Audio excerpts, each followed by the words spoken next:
ada yang mencoba mungkin sebagian ya, mungkin wajar juga ya, mencoba menafsirkan ulang model pendekatan politik Islam di Indonesia dengan melihat bahwa menganggap bahwa Islam ini harus Pancasilais ya, harus mengikuti konsep negara NKRI. Nah, bagaimana Ustadz melihat apakah memang Islam itu dilihat sebagai sesuatu yang terpisah dari awal dengan negara ini? Atau bagaimana kok muncul seperti itu, Ustadz? Sebenarnya Islam itu tidak memiliki bentuk negara yang spesifik. Iya. Ya, mau negara kesatuan, mau kerajaan, mau federal, ya silakan saja.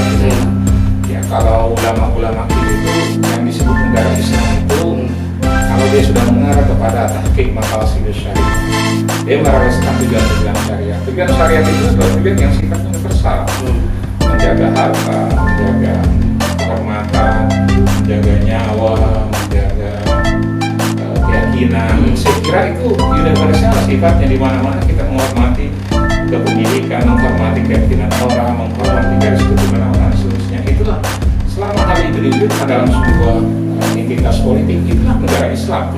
Tidak perlu menjadi dengan nama-nama khalifah, tidak mesti ya. Itu kan suatu yang nah, kalau di negara demokrasi kan banyak variannya, dan saya kira di konsep demokrasi awal di Amerika juga itu kan sangat ada kan satu konsep teori demokrasi di Amerika yang menganggap bahwa untuk membangun sebuah negara demokrasi itu mayoritas itu harus memaksa minoritas menjadi bagian dari mayoritas. Nah, apakah Islam seperti itu kalau Ustadz lihat? Misalnya kalau kita di Indonesia, kalau memaksa dalam artian kita harus bersatu, mempertahankan kedaulatan negara, saya kira bisa dipahami. Tapi kalau memaksa keyakinan itu tidak dikenal dalam Islam. Jelas kalau dalam Islam itu la ikraha fid-din, tidak boleh keyakinan itu dipaksakan. Kenapa? Karena kalau keyakinan dipaksakan itu bukan keyakinan, dia hanya sesuatu yang sifatnya semu. Ya, nah, karena itulah dalam Al-Quran dikatakan fa'lam annahu la ilaha illallah. Jadi ketahuilah bahwa Allah itu tidak ada Tuhan selain Allah. Ada di situ ilmu dulu, ada pemahaman dulu. Dan ini yang dicontohkan dengan paripurna oleh Rasulullah SAW, bagaimana beliau mengajari kaumnya dengan pengetahuan ya apa itu Islam. Tidak ada pemaksaan, tidak ada satupun catatan dalam sejarah kehidupan Rasulullah SAW orang itu masuk dalam Islam dengan ancaman pedang. Tidak, karena itu bertentangan dengan prinsip Islam paling mendasar, la ikraha fid-din, lakum dinukum waliyadin, ya. Dan memang ada juga hadis-hadis yang sifatnya mengancam-ngancam ya, tapi Islam itu menghormati kemerdekaan ya. Sangat demokratis lah.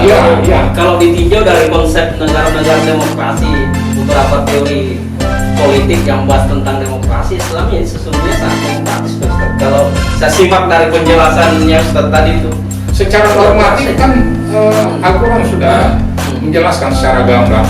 Secara historis juga di daerah mana daerah bukan Islam yang penganutnya mayoritas bukan Muslim yang akhirnya dipaksa jadi Muslim. Tidak ada. Di Mesir itu dikuasai total oleh Amr bin As. Tapi di situ udah ada ribuan tahun penganut Kristen Kopti, dan sampai hari ini Kristen Kopti itu masih ada 5-6 juta orang. Itu masih jauh sebelum Umar bin Khattab, ya Amr bin As merebut itu, mereka sudah ada dan tidak pernah diganggu di Mesir. Di Mesir sampai hari ini, ya tidak pernah diganggu. Ya.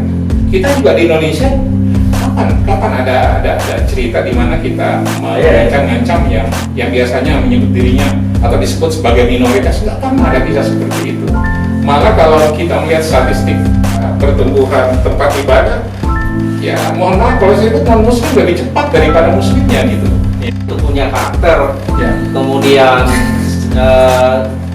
di sisi lain ada Turki, kemudian di sisi lain ada Iran misalnya, kemudian Indonesia dianggap satu sisi yang unik dari semua itu. Nah, bagaimana melihat itu, Ustaz? Kira-kira melihat masa depan dunia Islam secara global, apakah Indonesia punya peluang untuk menjadi leading lah dalam membangun umat Islam dan umat manusia lah secara universal? Bagaimana, Ustaz? ada yang mengatakan bahwa ketegangan teologis kita itu belum separah di Timur Tengah. Iya. Ya, misalnya kelompok si fulan, kalau dia tidak mengikuti aliran teori si fulan ini, kadang sampai masjidnya itu tidak sama, khotbahnya tidak sama, yang sama itu adalah sama-sama saling menyerang gitu. Indonesia tidak begitu. Kita pernah merasakan yang seperti itu juga, tapi syukurnya hanya sebatas masalah buruk ya. Ya, ustaz-ustaz kita, guru kita ya pernah merasakan tahun 50-an atau 40-an, 50, 60-an, 70, 80 mulai berkurang ya masalah buruh ya.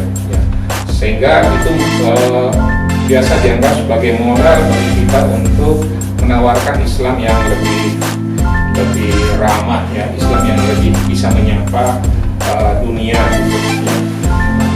Saya kira itu yang harus kita rawat ya, karena begitulah akhlakul karimah. Cuma memang kadang kita tidak saking semangatnya akhirnya kalau ada sesuatu yang baru yang tidak sama dengan kita, justru kita ini menjadi kelompok yang radikal dengan menuduh orang radikal. Padahal sungguhnya kita yang radikal ya. Itu juga Ini masalah, kan Ustaz, ya. kontradiksi terminologinya, kontradiksinya dalam terminologi. Ya sekarang orang-orang sekuler itu selalu nyinyir dengan kelompok Islam konservatif ya, menuduh mereka radikal. Ya, kalau Anda menuduh terus dengan bahasa menyudutkan, Anda tidak sadar sebenarnya sudah menjadi seorang yang radikal begitu kan, sekuler yang radikal gitu. Sekuler radikal. Liberal yang radikal gitu. Ya. Dan sendirinya, Ustaz. Ya. Karena Anda hanya menganggap diri Anda yang benar gitu. Ya.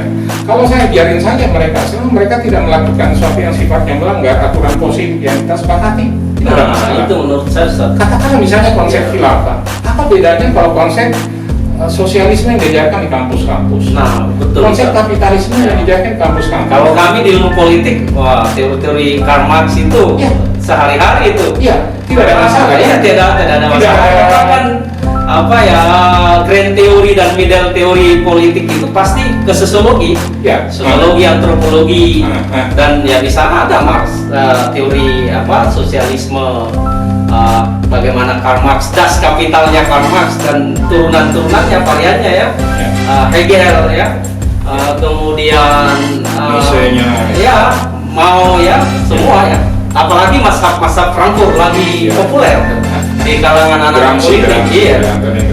Jadi begini yang Iya. kita lihat bahwa ada sesuatu yang anomali, semuanya dipersilakan untuk dibahasakan, bahkan dikuliahkan, didebatkan, didiskusikan, kecuali ide yang tertentu dari umat Islam. Apa yang salah dengan khilafah? Betul. Ya, saya sendiri termasuk yang tidak setuju sebenarnya kalau kita mengadopsi sistem khilafah itu apa adanya, karena harus ada kritik, harus ada adjustment, penyesuaian gitu. Kita tidak mesti namanya khilafah, tetapi sebagai sebuah fakta, apa yang salah dengan khilafah? Ya, khilafah itu adalah sesuatu yang pernah mempengaruhi peta politik dunia berabad-abad lamanya. Ya, dan tidak ada salahnya misalnya dikaji dari sisi teori apa dasar negara misalnya ya, bagaimana pemikiran politik, saya kira itu sah-sah saja. Ya. Sekarang ini kalau kita menyebut khilafah, sayangnya di kami seolah antitesa daripada NKRI. Nah, itu masalah. Iya. Jadi dan ya ada juga sih yang mencoba untuk menarik keuntungan politik yang jangka pendek dari isu-isu itu. Saya lihat. Kalau ada yang tidak suka dan punya potensial untuk tumbuh, ya diajar aja dengan isu intoleran, radikal. Ini kan pendidikan politik yang tidak sehat ya, malah menyisakan nanti trauma, boleh jadi pada tingkat yang lebih akut malah menyisakan dendam ya. Karena itulah kalau sebatas itu masih kajian akademik ya, betul, sudah dipaksakan dengan cara-cara kekerasan ya, apalagi sampai mengepungkan gedung legislatif, silakan saja ya, melakukan saja sebagai sebuah entitas akademik begitu ya, didiskusikan, dialogkan, didebatkan begitu. Bahwa dalam fase perjalanan bangsa-bangsa di dunia, konsep itu pernah ada dalam membangun sebuah bangsa negara. Saya kira itu sebagai sebuah bentuk sejarah, pelajaran sejarah, pemikiran politik, ya dasar negara itu tidak ada masalah menurut saya. Selama itu dalam kajian ya, kajian secara akademis. Ya, secara usia akademik sih baru berapa tahun. Iya, betul. Dengan perkembangan IT yang demikian dahsyat akhir ini, justru kita kita tidak melihat lagi ada batas negara yang Betul. begitu. Sulit, Ustaz. Iya. Karena kita menganggap Cina yang sangat komunis itu juga sangat kapitalis juga ternyata sekarang kan. Tidak lagi murni menerapkan apa yang diinginkan oleh Mao di awal Cina berapa penduduknya? negaranya Itu 1,4 miliar ya penduduknya. Iya, 1,4 miliar. Anggota komunisnya hanya 20 juta orang. 20 juta orang inilah mengontrol negara. Jadi mereka tidak seperti kita, semakin banyak anggota parpol semakin senang gitu. Kenapa? Karena kursi makin banyak, berarti kita yang menguasai proses dan hasil-hasil legislasi. Kalau di sana tidak, 20 juta aja. Selebihnya itu dibebaskan apa? Ya. Jadi Cina itu ya menurut saya ketika memilih komunis itu hanya satu pilihan yang sifatnya tentatif untuk mewujudkan cita-cita mereka sesuai ingatan sejarah mereka. Kali ini pernah berkuasa. Iya. Nah, dan sepertinya untuk sekarang komunisme itu mereka anggap relevan. Iya. Kalau tidak relevan mereka akan tinggalkan. Betul. Buktinya dalam perlakuan sehari-hari itu kapitalisme di mana-mana. Saya pernah rasakan 2 pekan waktu saya berkunjung ke Cina. Oh, pernah, Ustaz? Di Shanghai, Iya. di Shenzhen, di Nanjing, di Beijing. Lebih daripada kapitalis. Coba kalau misalnya kita masuk di toko-toko di sini itu dikepung kita sama waiter-waiter, pelayan-pelayan itu. Lepas satu datang lagi yang satu. Ya, kita yang tidak bisa bahasa Cina itu bahasanya dengan kapal pula toh. Ya, saya nginap di sebuah hotel di Shenzhen ya, di dekat pasar Lowu. Pasar itu pasar dulu sebelum Krismon adalah pasarnya orang Indonesia, paling top orang Indonesia begitu. Ya, apa yang saya alami di situ lebih dapat. Coba bayangkan yang biasa maaf ya menawarkan kenikmatan sesaat perempuan. Kalau kita bawa kunci hotel, dia merebutin kunci hotel itu. Saudara pikiran mereka ini ada uang. Dia tidak peduli apa warna kulitnya. Kebetulan waktu yang dikejar teman saya dari Indonesia. Apa itu bukan perilaku kapitalis? Ya. Kalau di Kuba, kita nggak boleh ada prostitusi. Ya, Soviet dulu tidak ada prostitusi. Ya, walaupun ada yang sembunyi-sembunyi, tapi ini terbuka ini. Ya, makanya biasanya pemandu itu tour guide bilang, Bapak kalau masuk ke situ 30 yuan gitu, 30 RMB.